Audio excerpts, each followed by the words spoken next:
All right, here we go. This is the San Francisco 49ers Report by Chat Sports. I'm Chase Senior. Today's show presented to you by the fine folks at Aura, the all-in-one digital safety tool that can keep you and your family safe. A 14-day free trial if you go to aura.com/chatsports. Nowadays, everything lives online. Don't get your identity stolen or your bank account hacked. We'll tell you more about Aura coming up here just around the corner. We start off today's show with the latest on Deebo Samuel. Is a big deal going to transpire in the lead up to training camp or during training camp, which kicks off at the end of July? According to Aaron Wilson, Pro Football Network, there is optimism surrounding a potentially huge deal for Deebo Samuel. This coming after Terry McLaurin, another one of those members of the same draft class as Deebo, as well as DK Metcalf, got paid by the Washington Commanders. And here is the deal for Terry McLaurin, and it directly impacts potentially what Deebo Samuel could get from the San Francisco 49ers front office. It's going to be a 3-year contract. Total money, $71 million. Signing bonus is $28 million. That right there is historic. Guaranteed money, according to reports, $53 million.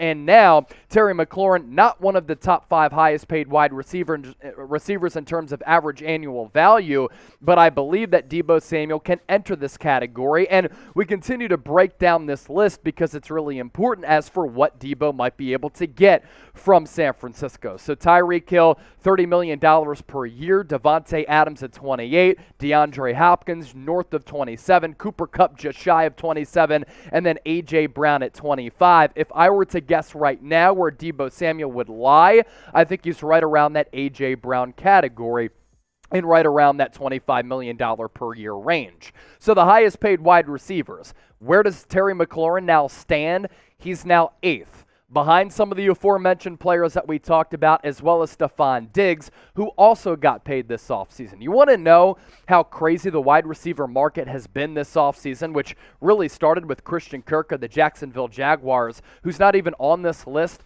All of these players outside of DJ Moore have received new contracts this year. So you wonder why Deebo Samuel wants to secure the bag, because he's seeing some of his counterparts also get paid, and he, as of now, has not received that contract. We'll get to what Aaron Wilson said right around the corner, but first, I want to hear from you, the faithful, the Niner gang.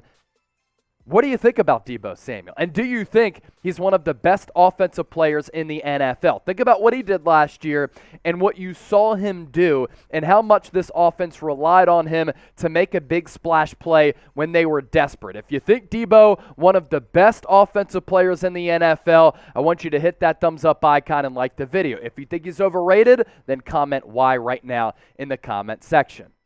As for what Aaron Wilson said about Deebo's potential payday, there is optimism surrounding a potentially huge deal for San Francisco 49ers star wide receiver Deebo Samuel, league sources told Pro Football Network. There is also a widely held expectation in league circles that the Seattle Seahawks will ultimately reward DK Metcalf with a new contract that will make him one of the highest paid players in the game per league sources. So 2 wide receivers in the same draft class in the NFC West closing in on getting a lot of cash. Now you compare Terry McLaurin with Deebo Samuel.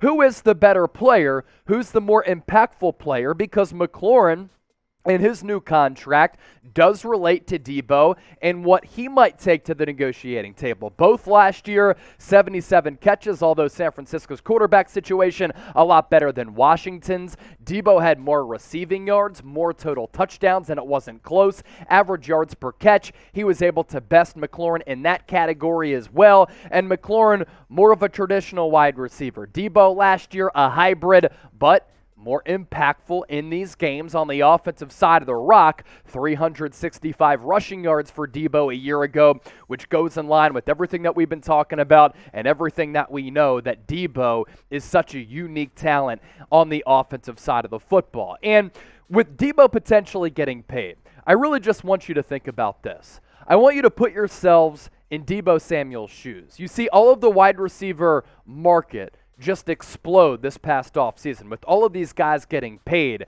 If you're Deebo Samuel, you're seeing all of these other wideouts secure the bag.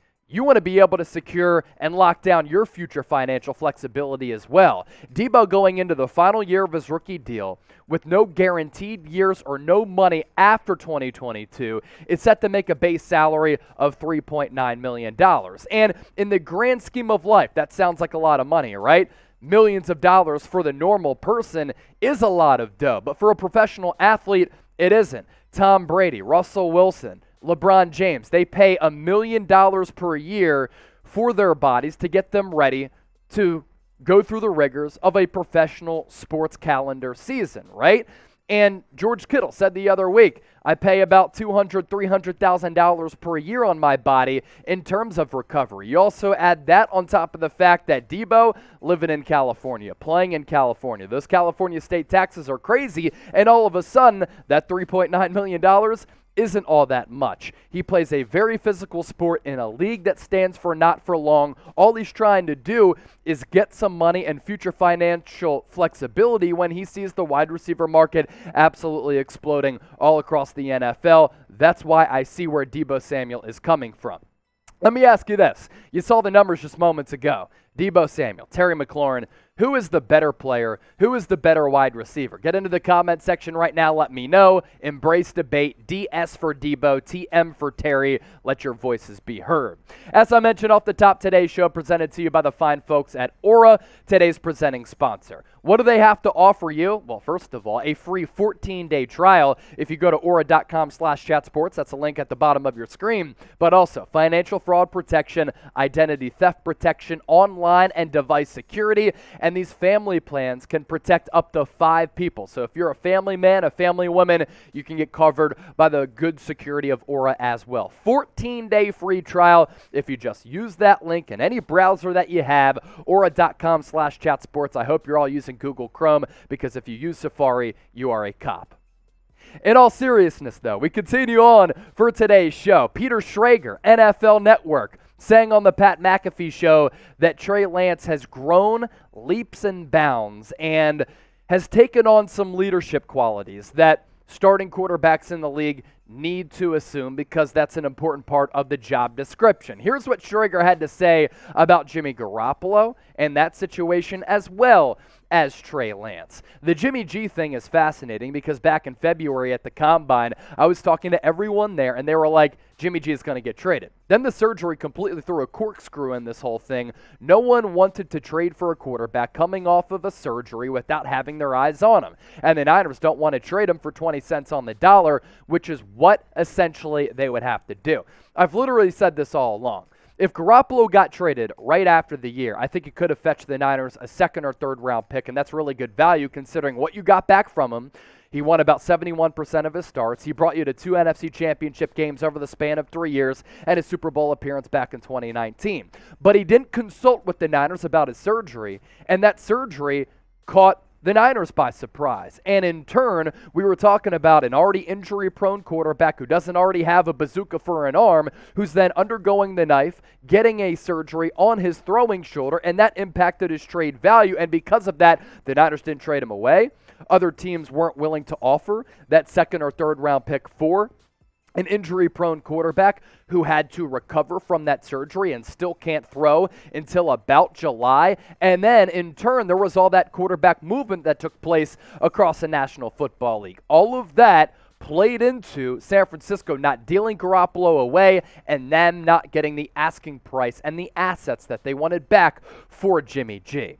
We move forward with what Schrager said about Trey Lance, and this is important here because he continues to impress a lot of people. Lance has been with the team. Trey Lance has been leading practices. He's been the leading guy. Trey has been throwing with wide receivers. I don't think the train has left the station in terms of who are you going into battle with on week 1. Trey Lance grew leaps and bounds over the last few months from what I'm told as far as the playbook, but also as far as the voice in the locker room. Jimmy being gone, Trey has really taken that, and he's been like, you know what? I'm the dude, follow me, and a lot of guys are starting to follow and say, okay, this is going to be our future leader. This has really been the consensus on Trey Lance going all the way back to North Dakota State. During the pre-draft evaluation process going into the 2021 draft, the consensus was Trey Lance loves the game of football. He's fun to be around. Guys will go to war with him. He will assume leadership qualities and leadership responsibilities,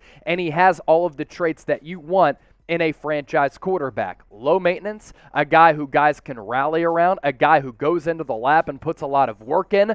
And we knew going into this year, going into this offseason, that Trey Lance had a lot of work to do because he's a very inexperienced quarterback. One game in 2021 because of COVID, only played one full season of college football at North Dakota State back in 2020. The only downside to Trey Lance is the lack of experience. He has everything else.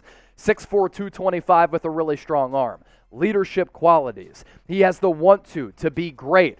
People like him. People like being around him. He seems like a really likable guy. With every press conference that I've seen him conduct, he seems to be really personable and have a really good personality. All of these things are what you want to mold your starting quarterback into being, and that's what Trey Lance has been able to bring to the table. Now, if he goes out onto the football field and in between the lines he doesn't perform well and the lack of accuracy continues to rear its ugly head, then that becomes a concern. But right now, Trey Lance has all of the makings of being a quality quarterback in my eyes. Great coach, good complementary cast, and once again, what he is in between the ears and him as a person lends itself to, I think, him being a successful quarterback in the NFL. So if you're excited for Trey Lance, I want you all to type 5 in the comment section right now. Rally around Trey area and the future face of San Francisco. And before we get out of here, make sure you subscribe to the channel by hitting that red sub button down below. We're past 60,000 subscribers. We're going to continue to grow, and our coverage is going to continue to grow as well. YouTube.com/49ers TV. Appreciate all of you for watching today's show.